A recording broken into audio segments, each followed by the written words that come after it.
ओम शांति। आज 21 मार्च 2022 है और आज के बाबा के साकार रूप से चले हुए मधुर महावाक्यों को स्पष्ट करेंगी आदरणीय आशा दीदी।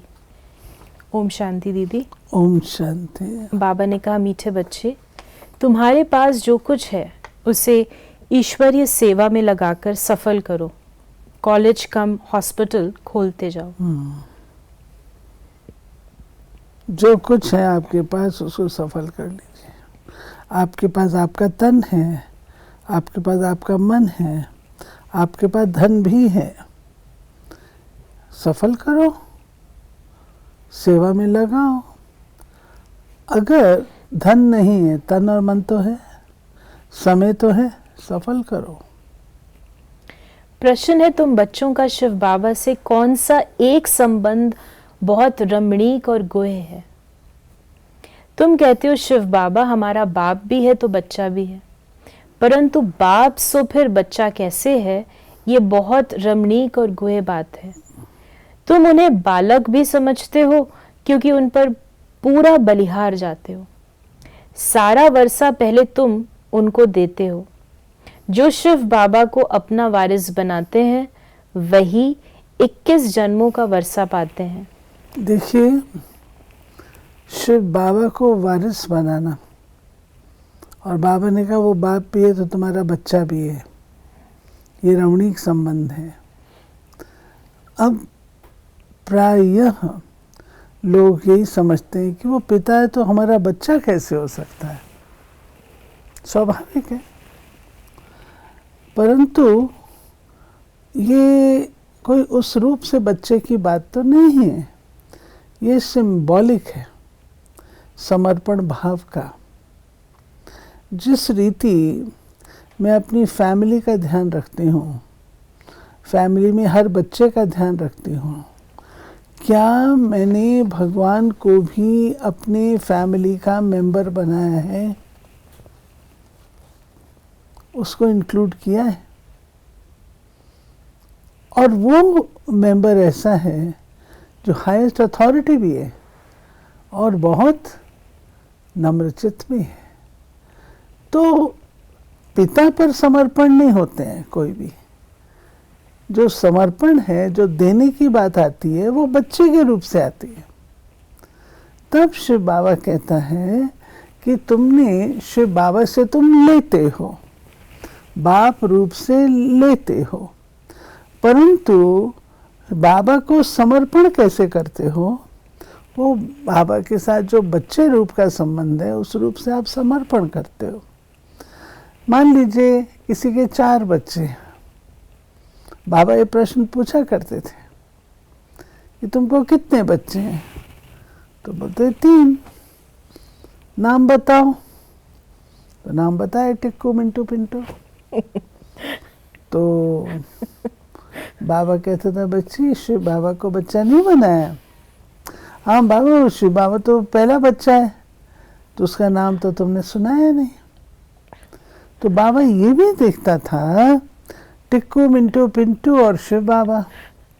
तो मैंने शिव बाबा को 4थे नंबर पे रखा है या उसको मैंने 1st नंबर पे रखा है।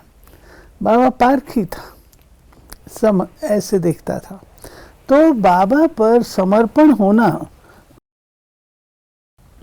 जैसे पिता अपने बच्चे पर वारी जाता है, ऐसे। अब इस संबंध को हमको, क्या ये वन टाइम है? मेरे पास जितना है मैंने समर्पण कर दिया, फिनिश हो गया, अब मेरे पास कुछ नहीं है और खत्म हो गया। तो क्या ये वन टाइम का संबंध है? नहीं, ये मेरा निरंतर का संबंध है। मैं घर में शेयर्स करती हूँ, उसमें बाबा का शेयर निकालती हूँ, फ्रूट्स लाती हूँ, पहले बाबा के लिए निकालती हूँ। मैं कमाई करके आती हूँ, मुझे पे पैकेट मिलता है, मैं बाबा के लिए निकालती हूँ। बाबा के लिए, जैसे बच्चों को कोई ऐसी चीज़ होती है, सर्दी में पिन्नियाँ मिलती थी, तो माँ कहती थी ये शिव बाबा की है, अलग निकालते थे। ऐसे बाबा को अपने सारे दिन की उसमें आप इन्वॉल्व रखें। अब देखिए, कई लोगों को आदत है श्री कृष्ण की प्रतिमा को, लड्डू गोपाल को साथ लेकर के उसको धरती पर भी नहीं रखेंगे, किसी दूसरे के हाथ में देंगे। शिव बाबा तो ये नहीं कहता है, वो कहता है सिर्फ मुझे स्मृति में रख लो, इतना काफ़ी है। मेरी याद रखो, मुझे भूलना नहीं, मेरी याद बना के रखो। बाबा ने कहा ये बच्चा शिव बाबा कहता है कि मुझे तुम्हारा धन नहीं चाहिए, तुम सिर्फ श्रीमत पर चलो तो तुम्हें बादशाही मिल जाएगी। मुझे बाबा को नहीं चाहिए। बाबा परम धाम में ले आके क्या करेगा? परम धाम में तो कुछ जा ही नहीं सकता। जो कुछ है वो यहाँ पर ही यूज़ होता है और हमारे लिए ही यूज़ होता है, और हम ही यूज़ कर लेते हैं उसको। भोग भी लगाते हैं तो खुद ही खा लेते हैं अल्टीमेटली। तो बाबा ने कहा कि बाप का परिचय बाप ही देते हैं।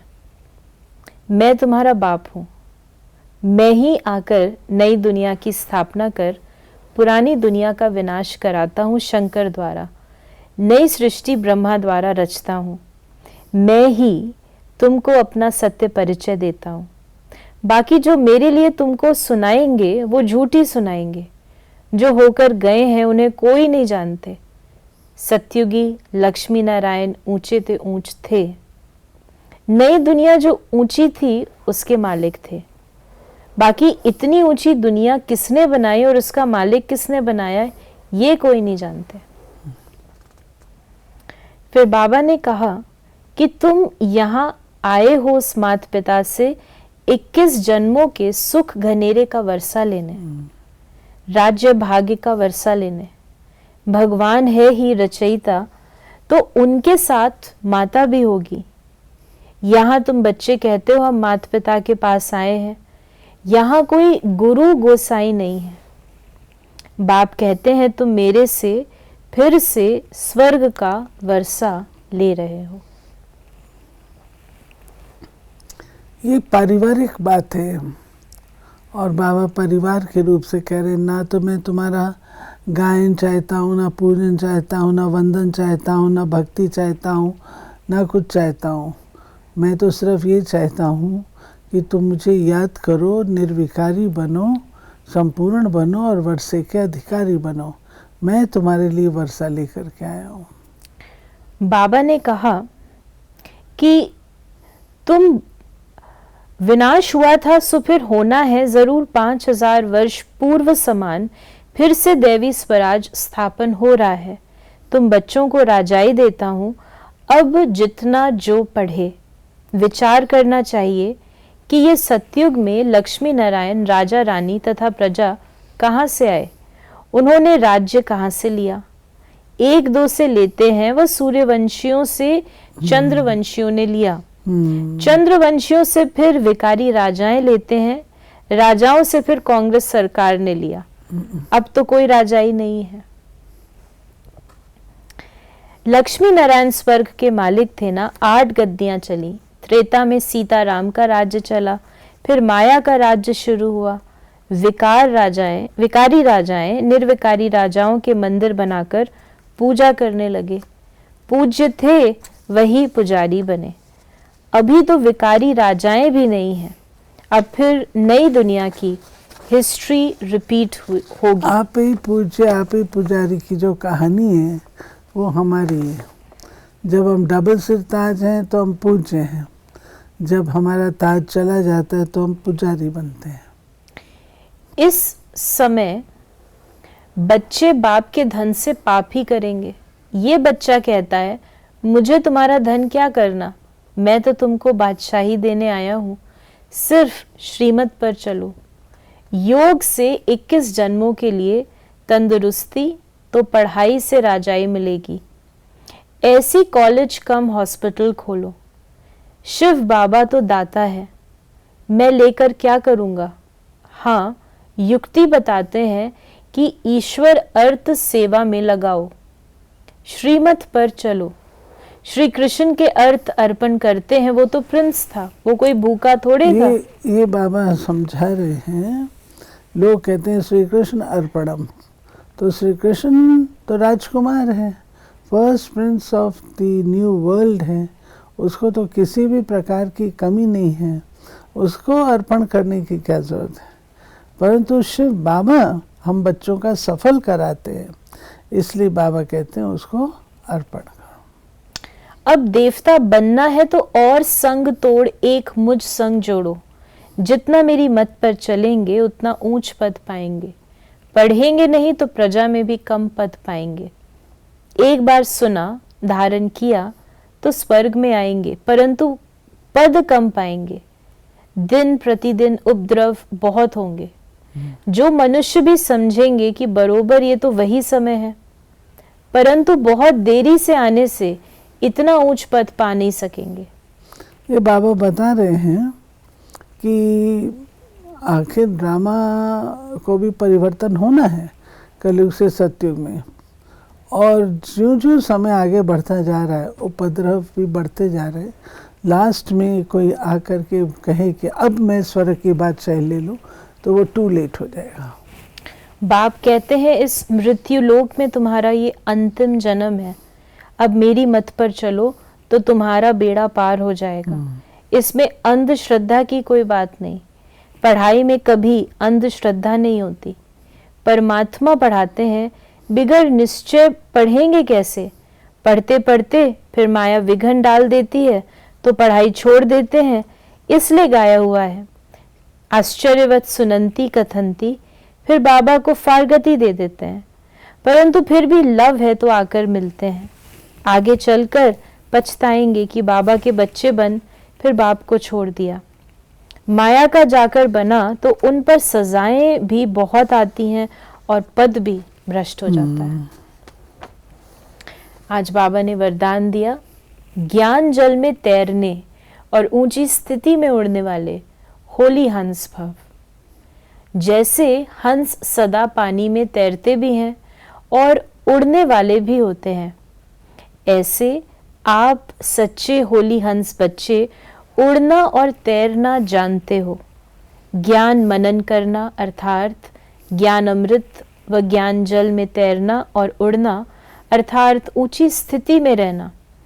ऐसे ज्ञान मनन करने व ऊंची स्थिति में रहने वाले होली हंस कभी भी दिल शिकस्त व ना उम्मीद नहीं हो सकते। वो बीती को बिंदी लगाए क्या क्यों की जाल से मुक्त हो उड़ते और उड़ाते रहते हैं। दिव्य बुद्धि वाले जो होंगे, समझू सयाने होंगे, अपना समय थोड़ी ऐसा वेस्ट करेंगे। वो तो अपनी समय को सफल करते हुए, अपनी उन्नति का ध्यान रखते हुए उड़ान भरते रहेंगे और दूसरों को भी उड़ाते रहेंगे। आज का स्लोगन है, मणि बन बाप के मस्तक के बीच चमकने वाले ही मस्तक मणि है। तो ये थे बाबा के आज के मधुर माँ वाक्यों का स्पष्टीकरण। यदि आपके मन में कोई भी सवाल है तो मैसेज करें या व्हाट्सएप करें 8826599309 पर। ओम शांति।